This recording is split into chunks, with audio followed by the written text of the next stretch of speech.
Pemirsa, kembali lagi bersama saya Katarina Amelia di One News Bola. Edisi kali ini kami awali dengan momen penting dari dunia sepak bola Asia. Kabar baik untuk sepak bola Indonesia, Ivar Jenner kembali dipercaya mengikuti latihan bersama tim utama FC Utrecht jelang pramusim musim 2025-2026 di Liga Belanda. Informasi lainnya, pemirsa, Federasi Sepak Bola Malaysia terancam hancur setelah dikabarkan mendapat sanksi berat dari FIFA akibat skandal naturalisasi pemain. Pemirsa, inilah One News Bola selengkapnya.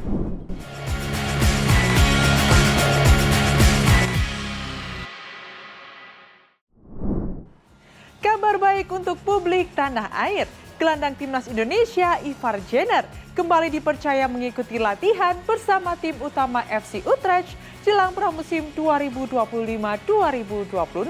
Gelandang berusia 21 tahun ini berpeluang mencuri perhatian pelatih Ron Jans untuk bermain di Liga Belanda.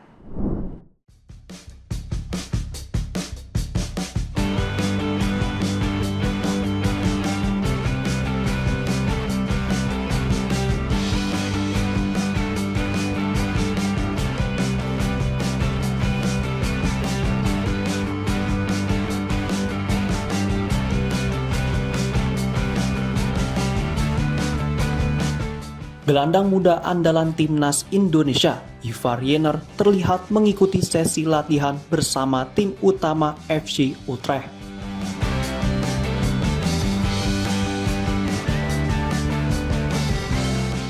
Meski selama ini bermain untuk Young Utrecht, Jenner menunjukkan performa konsisten yang membuatnya dipercaya bergabung dalam persiapan pramusim 2025-2026 bersama skuad senior.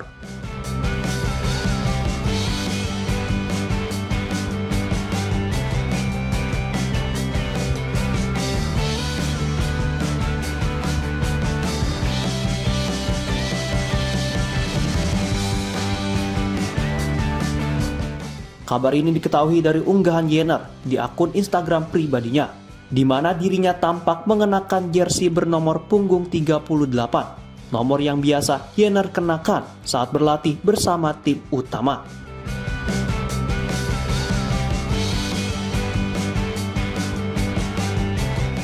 Sementara itu, di Young Utrecht, ia biasanya memakai nomor punggung 6.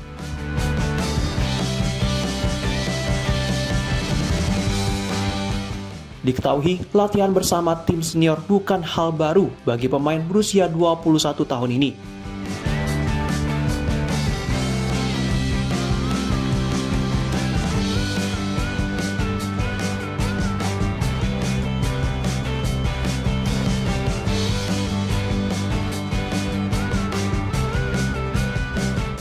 Dalam 2 musim terakhir, pemain timnas Indonesia itu juga kerap dilibatkan dalam latihan pramusim.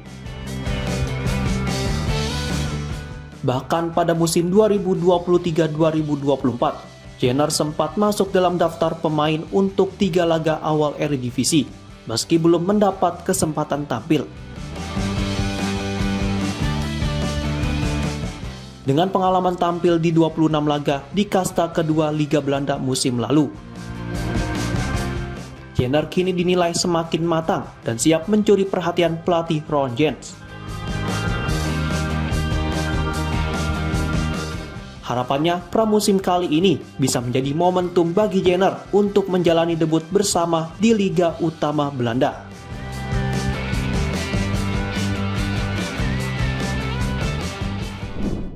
Kabar kurang baik datang untuk Federasi Sepak Bola Malaysia yang dikabarkan mendapat hukuman berat dari FIFA akibat pelanggaran dalam proses naturalisasi pemain. Sanksi tersebut meliputi diskualifikasi dari seluruh kompetisi internasional hingga denda sebesar 30 miliar rupiah.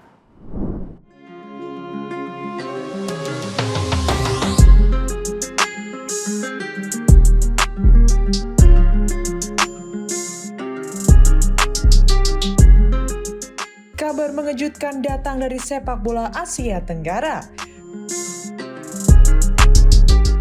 Federasi Sepak Bola Malaysia dikabarkan menerima sanksi berat dari FIFA akibat dugaan pelanggaran dalam proses naturalisasi pemain. Jika kabar ini benar, maka nasib timnas Malaysia dipertaruhkan. Rumor sanksi tersebut pertama kali mencuat dari laporan sejumlah media yang mengutip pernyataan dalam konferensi pers di markas besar FIFA di Zurich, Swiss. Dalam laporan itu disebutkan bahwa FIFA bersama Konfederasi Sepak Bola Asia sedang menyelidiki proses naturalisasi yang dilakukan oleh FAM. Salah satu kasus yang menjadi sorotan adalah naturalisasi Facundo Garcés, bek tengah asal Argentina yang diketahui bermain untuk klub La Liga Deportivo Alavés. Garcés secara mengejutkan tampil membela timnas Malaysia dalam laga kualifikasi Piala Asia 2027. Namun banyak yang mempertanyakan status kewarganegaraan dan garis keturunan sang pemain. Ia disebut tidak memiliki hubungan darah yang jelas dengan Malaysia. Bahkan hingga saat ini, belum ada bukti sah bahwa sang pemain memiliki keturunan Malaysia dari pihak orang tua atau kakek neneknya sebagaimana diisyaratkan oleh FIFA.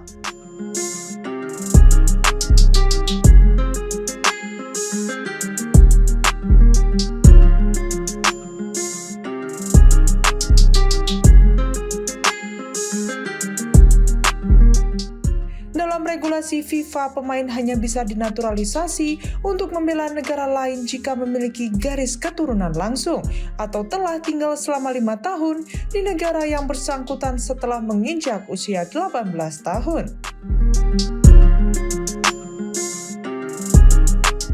Garcés diketahui belum pernah tinggal di Malaysia dalam periode yang memenuhi syarat tersebut. Meski kabar ini sudah menyebar luas, belum ada pernyataan resmi dari FIFA, AFC, maupun FAM yang mengonfirmasi adanya sanksi. Media arus utama di Malaysia juga belum mengangkat isu ini secara terbuka. Namun laporan yang sama juga menyebut bahwa AFC telah memberikan pernyataan resmi mengenai sanksi berat yang dijatuhkan kepada Harimau Malaya atas pelanggaran serius dalam proses naturalisasi. Jika terbukti benar, Malaysia terancam hukuman berat, termasuk larangan tampil di kompetisi internasional. Situasi ini tentu menjadi pukulan telak bagi sepak bola Malaysia, terlebih ketika negara tersebut sedang berupaya bangkit dari pentas Asia. Hukuman itu berikut: diskualifikasi dari seluruh kompetisi internasional hingga tahun 2027, termasuk kualifikasi Piala Dunia 2026, Piala Asia 2027, dan Piala AFF 2026. Pembatalan seluruh hasil pertandingan yang melibatkan pemain naturalisasi ilegal. Denda administratif sebesar 30 miliar rupiah kepada Federasi Sepak Bola Malaysia.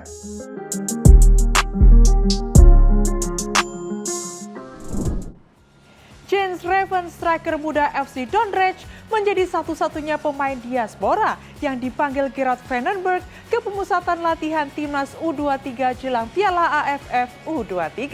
Pemain berusia 19 tahun ini sebelumnya bersinar bersama timnas U19 dan tampil reguler di Liga U21 Belanda.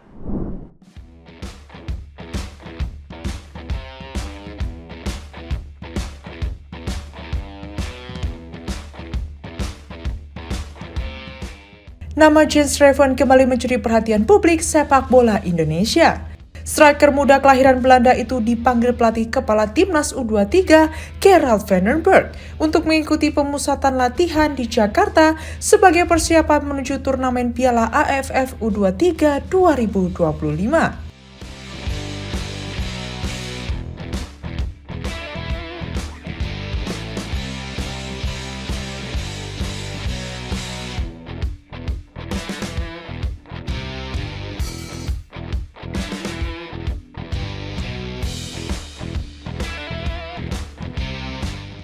Gerald Vandenberg telah merilis daftar 30 pemain yang dipanggil ke dalam skuad Garuda Muda. Dan menariknya, hanya ada satu nama pemain diaspora yang masuk, Jens Schreven. Pemain berusia 19 tahun itu saat ini tercatat membela FC Dordrecht U21 di Belanda.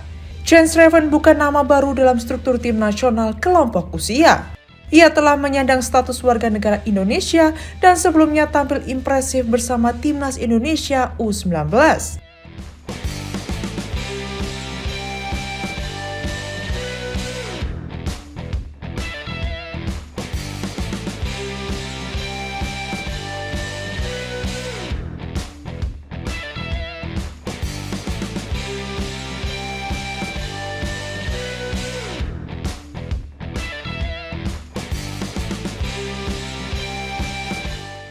Bersama Garuda Nusantara, ia sukses menjuarai Piala AFF U19 dan turut meloloskan tim ke putaran final Piala Asia U20.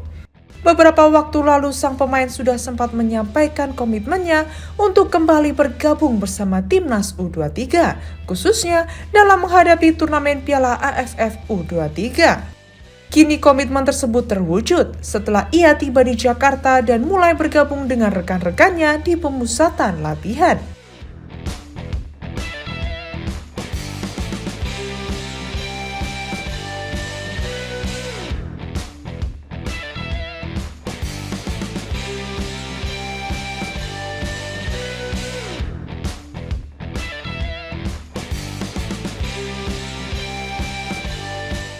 Musim lalu, performa Jens Schreven bersama Dordrecht U21 juga terbilang solid.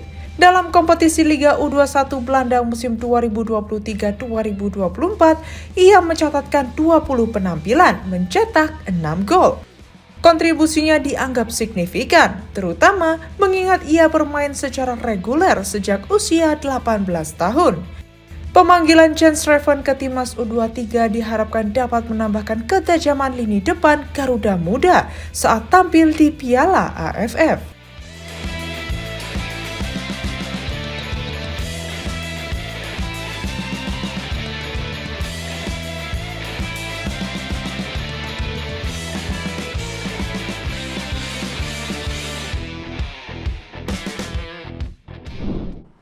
Tren pelatih asal Belanda semakin menguasai sepak bola Indonesia setelah Patrick Kluivert bersama Timnas Indonesia. Sejumlah klub Liga 1 mulai mengikuti jejak dengan merekrut juru taktik dari negeri kincir angin.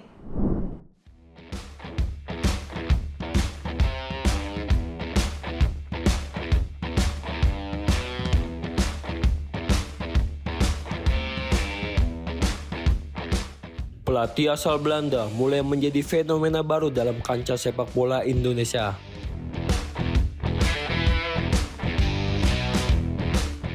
Meski sejatinya, kehadiran pelatih negeri kincir angin bukan hal yang benar-benar baru, tren ini kini kian menjamur, terutama setelah kedatangan Patrick Kluivert ke Timnas Indonesia.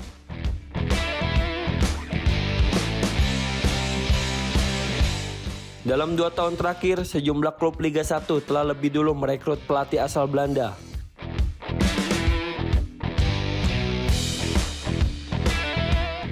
Dewa United menjadi salah satu pelopor dengan menunjuk Jan Olderdick sebagai pelatih kepala.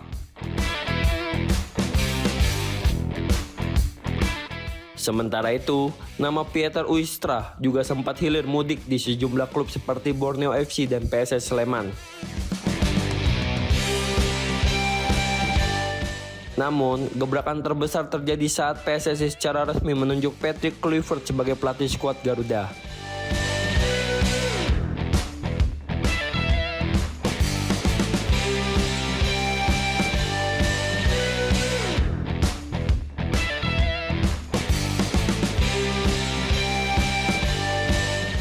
Kehadiran ex-bintang Ajax Amsterdam itu tidak hanya membawa dampak teknis, tetapi juga menularkan pengaruhnya ke klub-klub Liga 1.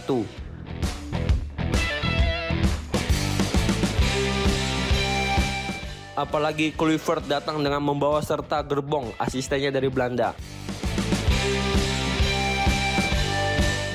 Di bawah tangan Kluivert, Timnas Indonesia sukses melangkah ke ronde keempat kualifikasi Piala Dunia 2026 zona Asia. Prestasi itu turut mematik antusiasme klub-klub Indonesia untuk mengikuti jejak PSSI dengan merekrut pelatih asal Belanda untuk menghadapi Liga 1 musim 2025-2026.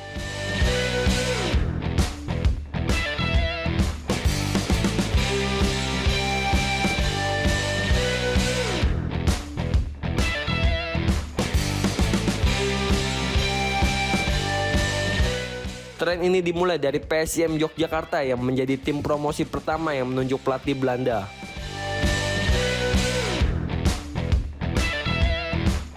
Laskar Mataram resmi merekrut Jean-Paul van Gastel, ex-asisten pelatih Feyenoord, sebagai juru taktik anyar mereka. Tak lama berselang, Bali United menyusul dengan mendatangkan Johnny Jensen, mantan pelatih Pets Zwolle. Persis Solo pun turut bergabung dalam daftar dengan mempercayakan posisi pelatih kepala kepada Peter de Roo. Dengan bergabungnya 3 pelatih baru dari Belanda ke kompetisi kasta tertinggi tanah air, maka pada Liga 1 musim depan akan ada 4 pelatih Belanda yang menangani klub Liga 1. Jika menambahkan Patrick Kluivert di timnas senior dan Gerald Penebuk di timnas U23, maka total ada 6 sosok pelatih asal Belanda yang aktif di sepak bola Indonesia saat ini.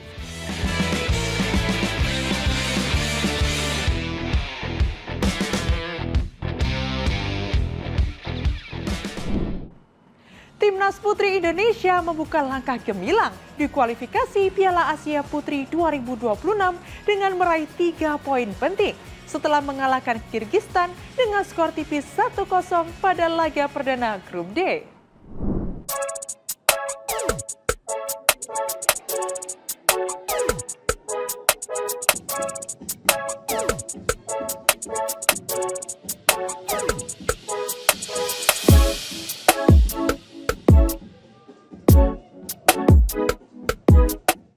Timnas Putri Indonesia sukses menundukkan Kirgistan dengan skor tipis 1-0 pada laga perdana Grup D kualifikasi Piala Asia Putri 2026. Garuda Pertiwi tampil dominan dan menciptakan banyak peluang. Salah satu momen emas terjadi saat Claudia Schaunemann berhadapan langsung dengan kiper Kirgistan Dilnura Abibullah Kizi, namun gagal menuntaskan peluang menjadi gol.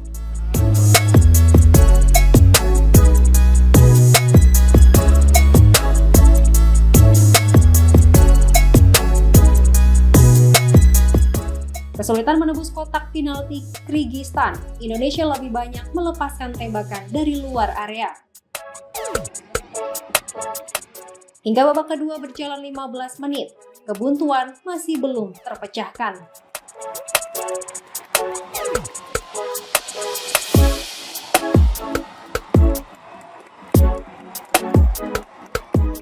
Pertahanan rapat Kirgistan membuat tim asuhan Satoru Mochizuki kesulitan membongkar lini belakang lawan. Gol kemenangan Indonesia akhirnya tercipta di menit ke-65.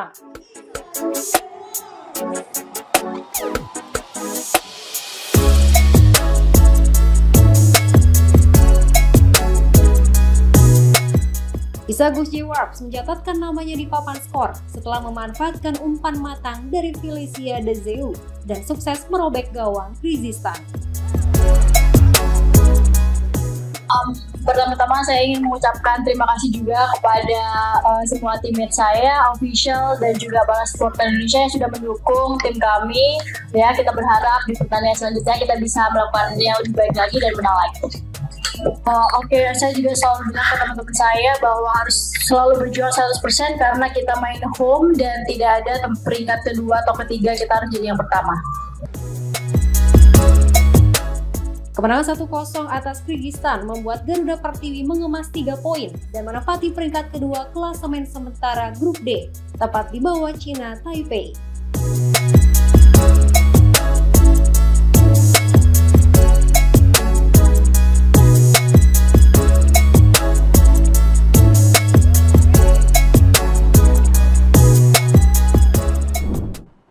Piala Dunia antar klub kembali diwarnai kejutan besar. Manchester City tersingkir setelah kalah dramatis 4-3 dari Al Hilal di babak tambahan. Dalam laga ini pasukan Pep Guardiola tak mampu berbuat banyak meski dipenuhi pemain bertabur bintang.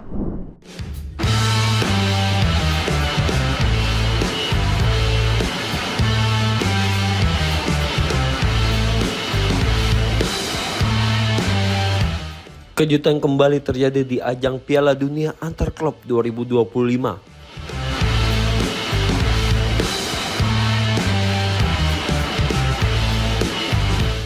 Salah satu klub raksasa Eropa, Manchester City, harus tersingkir lebih awal usai takluk secara dramatis dari wakil Arab Saudi Al Hilal.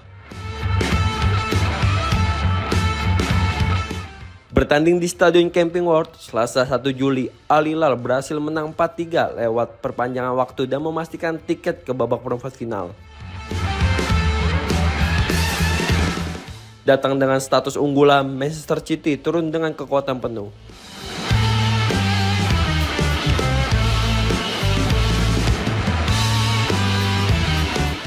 Pep Guardiola menurunkan sejumlah pemain bintang sejak menit awal seperti Bernardo Silva, Erling Haaland, hingga rekrutan anyar berdarah Indonesia Tijani Renders. Si biru tampil agresif, namun Al Hilal mampu mengimbangi permainan dengan semangat tinggi dan disiplin taktik yang solid.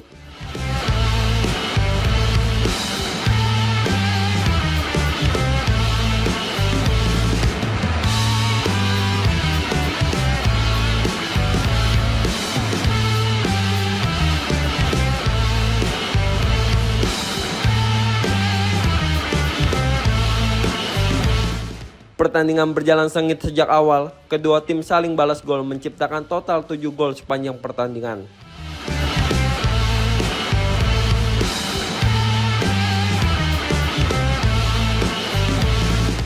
Skor imbang di waktu normal memaksa laga dilanjutkan ke babak tambahan.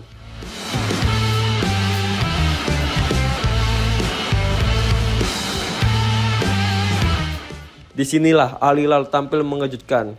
Mereka sukses mencetak gol kemenangan yang sekaligus mengubur harapan The Citizens untuk melangkah lebih jauh.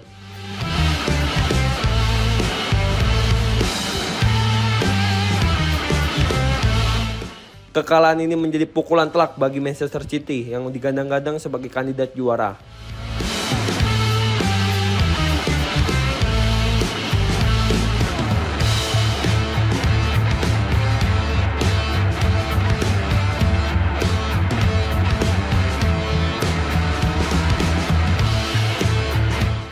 Sementara itu, kemenangan ini menegaskan kekuatan Al Hilal sebagai kekuatan baru bersama Simone Inzaghi.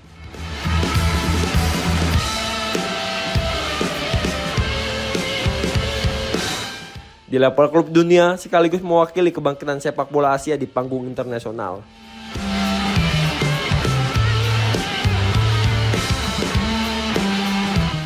Dengan hasil ini, Al Hilal resmi lolos ke babak perempat final dan akan menanti lawan berikutnya dalam lanjutan turnamen Piala Dunia antar klub 2025.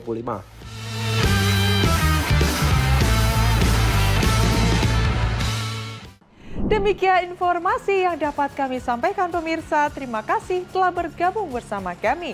Saya Katarina Amelia dan seluruh tim yang bertugas mengucapkan sampai jumpa di Wanyus Bola berikutnya. Setiap hari pukul 9:30 malam hanya di kanal YouTube TV Wanyus Cup.